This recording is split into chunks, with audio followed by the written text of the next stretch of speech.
Hey everyone, and welcome to the Wednesdays with Watson podcast. Today's podcast is sponsored by award-winning educator and author of Live Generosity, Anthony Shannon. We will put his information in the show notes. We are grateful for his contribution to the Wednesdays with Watson podcast. Now, to today's show.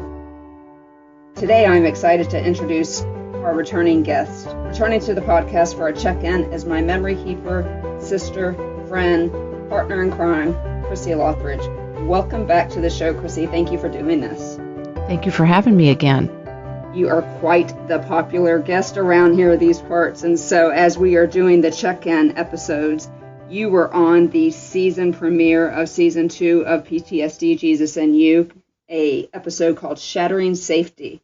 And so we are checking in with everyone, and so I really do appreciate your coming onto the podcast today. So without further ado, we will get right started because I know that you are a woman of few words. And so the first question I would love to ask you is, so you, as I mentioned, and so for those of you who have not heard Crissy's episode, we will not give you any spoilers, but she is season 1, episode 1 called Shattering Safety.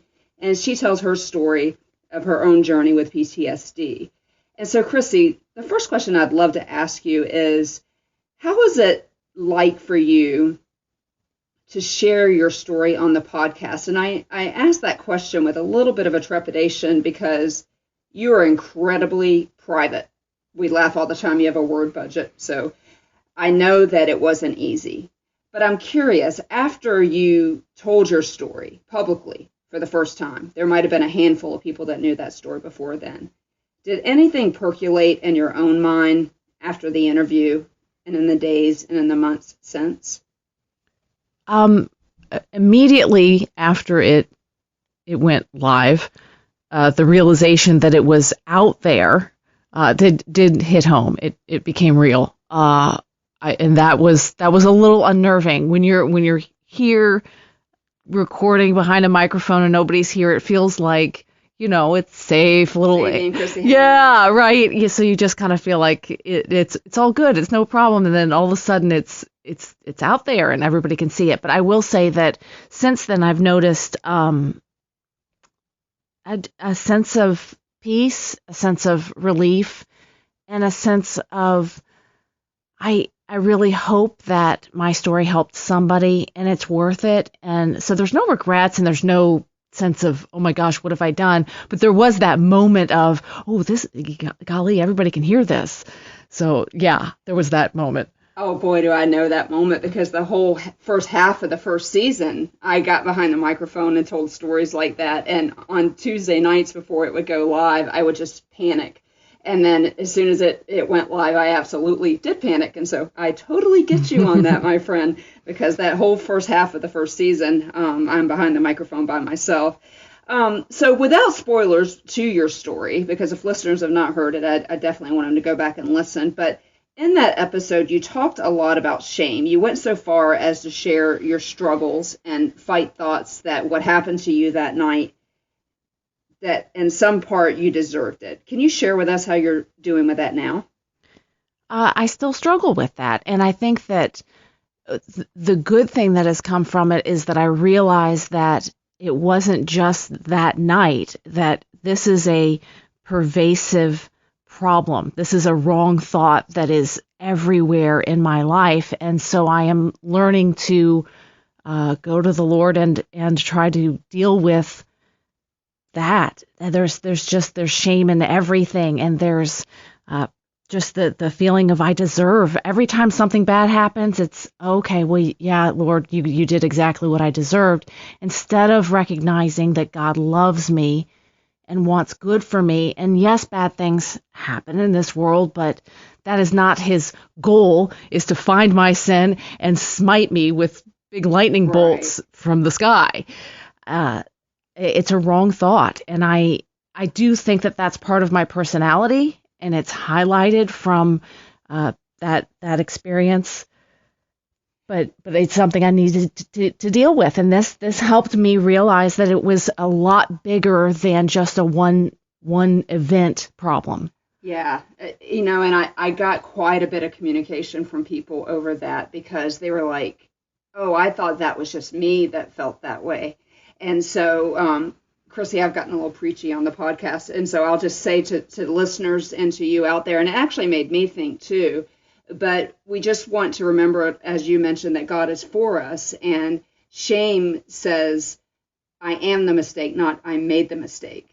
But you brought something up really interesting that I think is important for us to talk about, because you said, well, maybe it's my personality type. And I do think that plays a lot into it. And I think listeners need to understand that when you hear stories on this podcast, you're going to resonate with some people. You're not going to resonate with other people. But we are made in the image of God. Genesis 1:26 tells us that we're all very different. But I love this idea of really trying to work through trauma based on our personality type. And so, as everybody that has ever listened to my podcast knows, I'm a big fan of the Enneagram. And so I was curious, what is your number? My top number is 6. Your top number is 6. And I used to wonder when we went to movie theaters and stuff like that, why you would walk in and look for every exit sign and every fire drill thingamabob. Do you always plan for the worst case scenario? I do. I'm always thinking, I'm always looking for pitfalls in business, in life, in everything. I can't help but think of what could go wrong, what are the positives, what are the negatives, and then make a decision. So nothing is like a split-second decision for me. I have to tell you, and gosh, we've been friends for 14 years now, that trait has served me well. Your worst case scenario trait has served me well. It took me a while to figure out why you looked for exit signs and all the things, but going back to that night that you talk about on episode 1 and the fact that you feel such shame, do you feel like a failure because you didn't plan for that scenario? Yes. I think that is it. All of it goes to that failure thing for me is God expected me to have thought through that scenario and not come out the way it did. And so anytime that I make a mistake, it's a failure. It's you didn't think this all the way through. How dare you? You didn't think of the worst case scenario. And again, worst case scenario isn't necessarily like a nuclear bomb went off. It's more that the thing I didn't anticipate happened.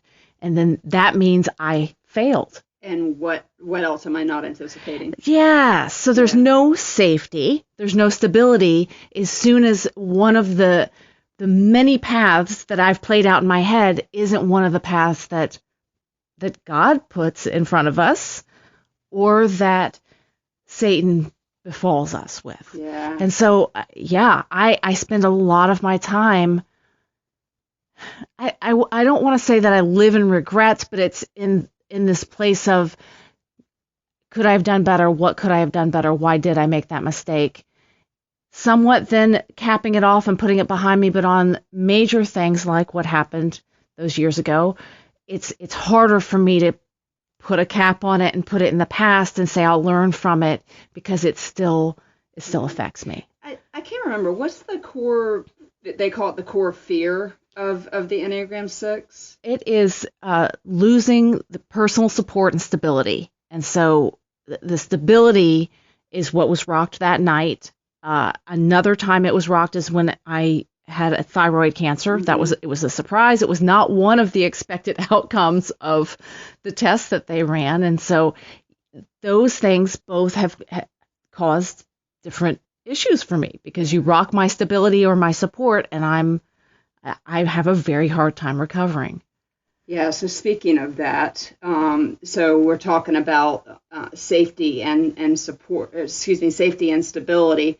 And one of my friends, Marlena, who is on another episode of Remaking Marley, taught me this definition of PTSD, and that at some point your safety or your stability has been compromised, and it certainly was that night for you.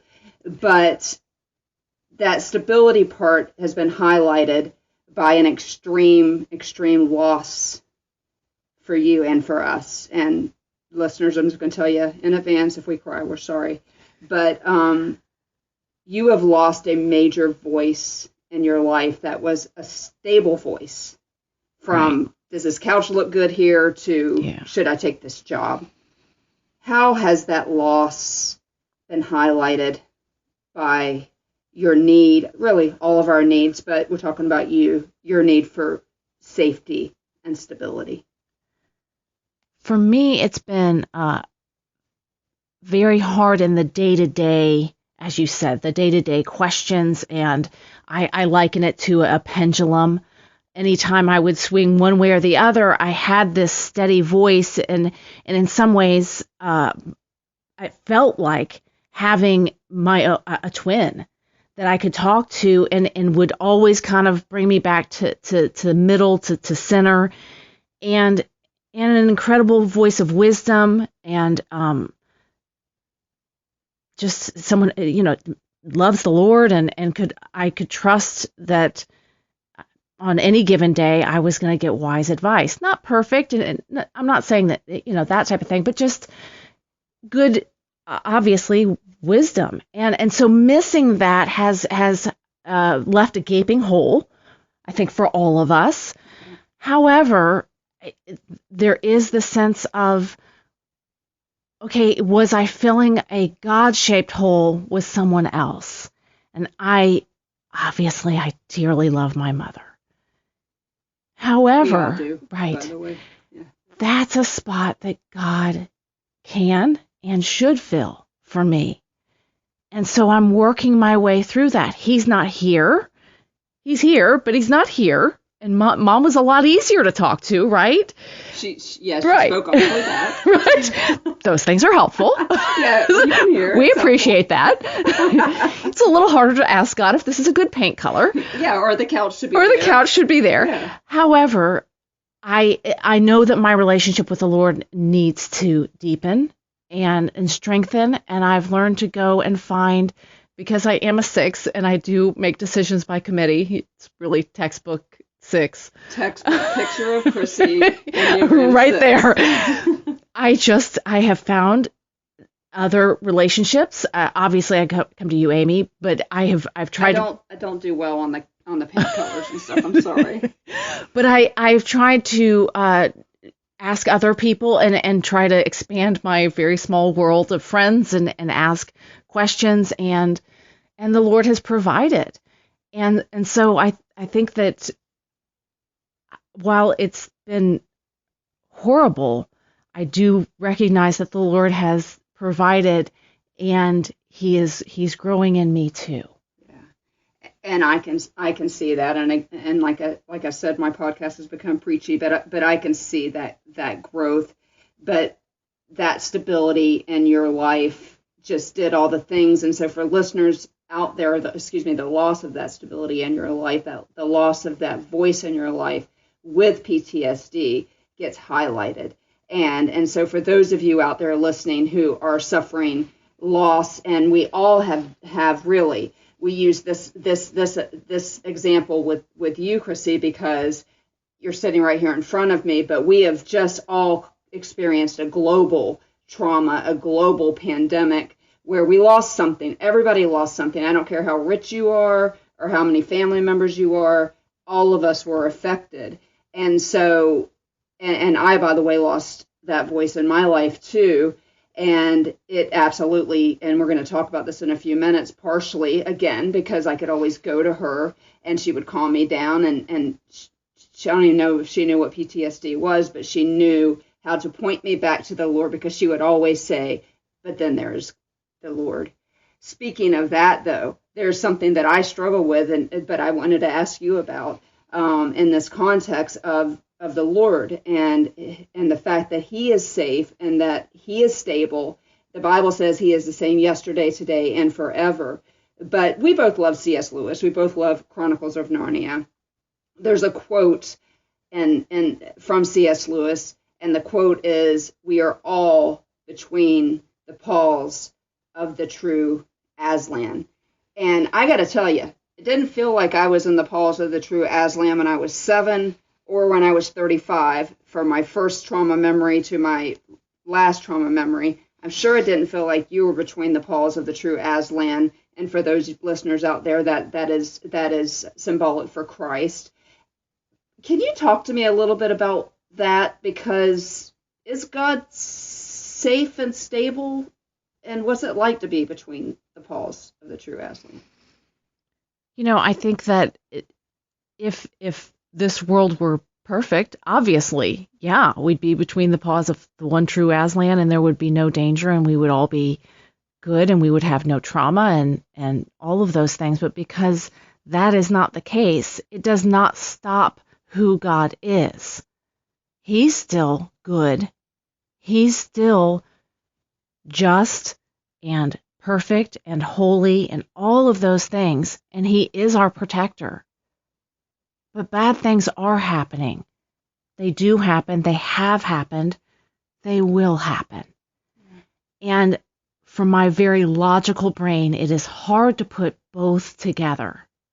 Is both God is good, and I've actually heard the quote, he's not safe but good. Yes. And that it bumps up against me for a little bit. But yeah, it does. But it's true. It's true. I mean, he never promised us. John, I think chapter 16 says, in this world you will have trouble. And so he's not safe, but he's good. He's good.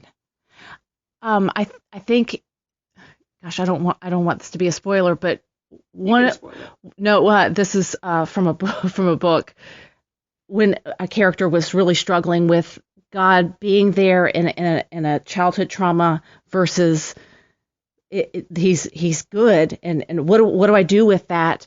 The quote is, "Can I accept a more complex truth?" And the complex truth is both. We need to give credit to that. That is Becky Wade. Let It Be Me. And it is just really a powerful Give us that quote again. The character, could he accept a more complex truth? Wow. That God is both good and it goes on. There's more to it, but that complex truth is the part that really sticks with me. It resonates deep within me of he is, you can't just put God in this one little spot. He's outside of time. He's outside of space. He's outside of our finite minds. And it's a more complex truth, but it doesn't change who God is. And I think that's where I have to stay is, yes, I'm struggling and I struggle with the Lord all the time, but I come back to he hasn't changed. I know what I believe. Doesn't mean I don't struggle throughout everything, but I have to come home to that. And I hope the people under the sound of both of our voices are hearing that. Like you told your story of trauma. We just talked about a huge loss that you're going through. And you even earlier said, you know what, I have to remember that God is God and that safety and stability is not God. And we use it as an idol in some ways. And so everyone listening to this, your safety and your stability has been and maybe still is being compromised. And I have ceased to try to talk on this podcast about how there is hope outside of the star of the story. If you listen to my podcast, you know that I say that Jesus is the star of my story. Crissy, you have said on this podcast many times, Jesus is the star of your story. And so thank you for it, because that was a difficult question. I wasn't quite sure how you were going to answer it, but the fact of the matter is that God is still good, no matter what. And I want to let that breathe for a second, because I used to hate, and I still do, this phrase, God is good all the time, God is good. And I thought I hated it because it was cliche, but I think I hate it because back to that complexity. Can I believe in the complex truth of the gospel, right? And so with that being said, I want to encourage people out there, because we mentioned the pandemic. I want to encourage the people that are out there that are still struggling with all of this. But I can promise you that if you can reach out to me or reach out to somebody you trust, if you don't know Jesus as the star of your story, the way to get to where you can live with this lack of safety and this lack of security is only with the one who will never change, yesterday, today, and forever, always the same. And so that's my little mini sermon. So as we come to a close, people would kill me if I didn't ask you this next question. One of the best feedback that I get, and the most frequent feedback I get, is how helpful the Memory Keeper episodes are in season 1. We spent an hour and a half, 3 episodes, where you come onto the podcast and give your perspective of what it's like to walk with somebody with complex post-traumatic stress disorder. That would be me. And that the genesis of that was you came to me after my first few podcasts and said, Amy, that's not the way it really happened. And so many people have come to me. And so I would be remiss if I didn't ask you this. Because of those many people that come and tell me how helpful it is when you come on and tell that side of the story, how you do life. And I don't do life any closely with anybody else on this planet than you. You are my family, you're my sister, you're my friend, you're my business partner. And I really don't know how you're going to answer this question. But for those people that want to know what's it like to walk with somebody with a level of trauma that Amy has, can you share a little bit of your observations of how the last 15 months, which is the pandemic, has affected me, all of its fallout? You can give us the good, the bad, the ugly. Remember, people like me, though. We want them to keep liking me. And I'm just kidding when I say that. But can you help loved ones understand what you have observed over the past 15 months from me? I think one of the main things that I have noticed is that you will be like really okay.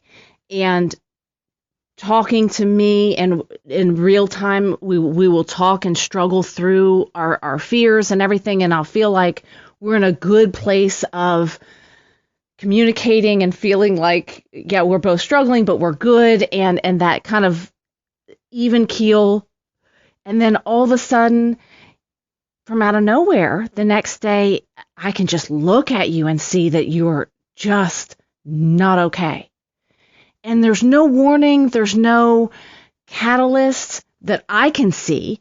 Doesn't mean that there isn't one internally, but I'm not seeing anything that would say we're walking toward a landmine.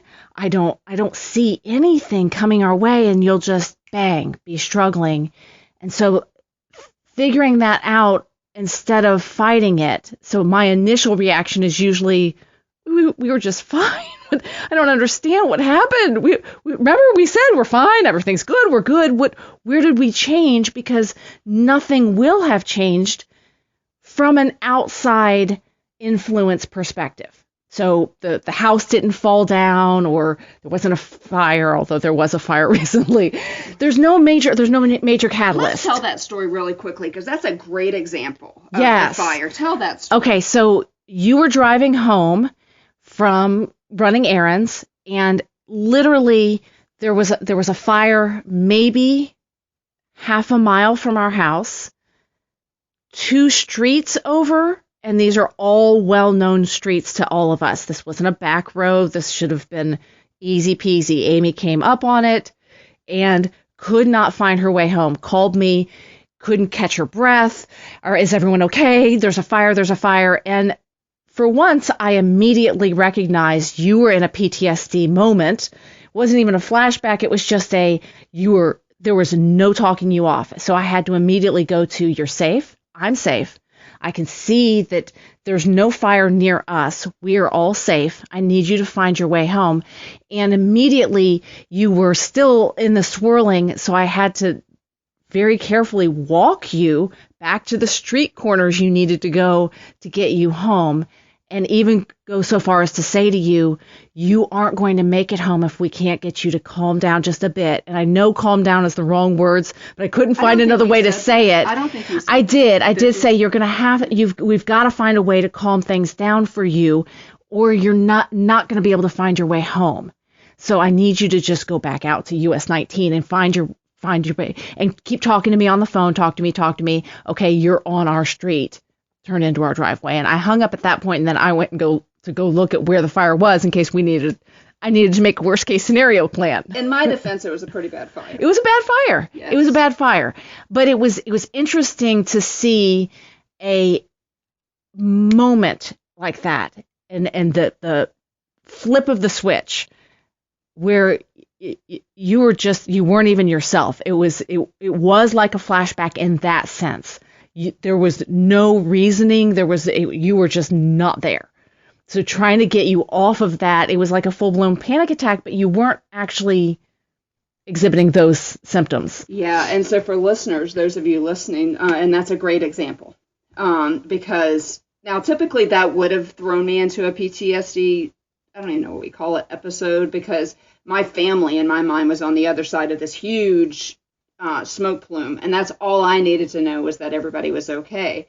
But because of the pandemic, I find as a PTSD patient that I'm always operating at about 70% because particularly early on in the pandemic when everything was changing and nobody knew anything and wear a mask, don't wear a mask, get a vaccine, don't get a vaccine, stay home, we're all going to die, we're not going to die. All of that uncertainty for those of us who have PTSD and maybe even more specifically complex PTSD, it's constantly running in the background. And so those times that you explain where I'll be fine and I won't be fine, I'll do something stupid like look at my bank account or look at my credit card statements, or something at work will completely fall apart that we thought was going to happen or something. And so anything during this time period for me, and again, I'm speaking to, you just spoke to loved ones of PTSD patients, I'm speaking to my tribe, of which, Crissy, you are part of, is that this whole thing has been one compromising of everybody's safety and everybody's stability. And so as we end the podcast, Crissy, I'm wondering, is there anything else that you would have to say? I'm so grateful that you came on as a check-in for that first episode, but I believe that the addition and the understanding of some of these things is really important in a check-in. And so thank you for coming. Is there anything else that you would like to add? I can't think of anything else, but I do appreciate you letting me come back on and share where I am now. Well, it is a pleasure to have you on, and people love it when you're on and you're, as we call it, your soothing voice. And so, as always, I would love to thank you for your time and for spending it with us today. I always tell you guys that time is something that we're not making more of. So I'd like to thank once more Anthony Shannon for his sponsorship of the podcast. Please check out his info in the show notes. Speaking of sponsorship, our efforts here, which includes funding for pro bono counseling, we have released our limited You Are merchandise, and you can find that on my website, amywatsonauthor.com/store. We'll also put that in the show notes. But as we close out Mental Health Awareness Month, it is my prayer that some of you have been helped by our intense focus on mental health. If you head over to my Instagram account, also in show notes, you will see that we have spent every day in the month of May giving mental wellness tips. That's been really good for me to actually do. We will be back here in 2 weeks, but before we are, as we're playing out the podcast, I would love to just read for you what I call the PTSD prayer out of the Passion version. And so as Phil Baker's song plays us out of the podcast, I'd love to read you Psalm 91 from the Passion, safe and secure. When you abide under the shadow of Shaddai, you are hidden in the strength of God Most High. He's the hope that holds me and the stronghold to shelter me, the only God for me and my great confidence. He will rescue from every hidden trap of the enemy, and he will protect you from false accusation and deadly curse. His massive arms are wrapped around you, protecting you. You can run under the covering of his majesty and hide. His arms of faithfulness are a shield keeping you from harm. You will never worry about an attack of demonic forces at night, nor have a spirit of darkness coming against you. Don't fear a thing, whether by day or by night. Demonic danger will not trouble you, nor will the powers of evil be launched against you. Even in a time of disaster, With thousands and thousands being killed, you will remain unscathed and unharmed. You will be a specter as the wicked perish in judgment, for they will be paid back for what they have done. When we live our lives within the shadow of God Most High, our secret hiding place, we will always be shielded from harm. How then could evil prevail against us, or disease infect us? God sends angels with special orders to protect you wherever you go, defending you from all harm. If you walk into a trap, they will be there for you and keep you from stumbling. You will even walk unharmed among the fiercest powers of darkness, trampling every one of them beneath your feet. For here is what the Lord has spoken to me. Because you have loved me, delighted in me, and have been loyal to my name, I will greatly protect you. I will answer your cry for help every time you pray, and you will feel my presence in the time of trouble. I will deliver you and bring you honor. I will satisfy you with a full life and with all that I do for you will enjoy the fullness of my salvation. Guys, I hope you will lean into the promises and the truth of what has been spoken here today and in the truth of Psalm 91. And until 2 weeks from now, when we come back to the Healing Zone, remember, you are seen, known, loved, heard, and valued.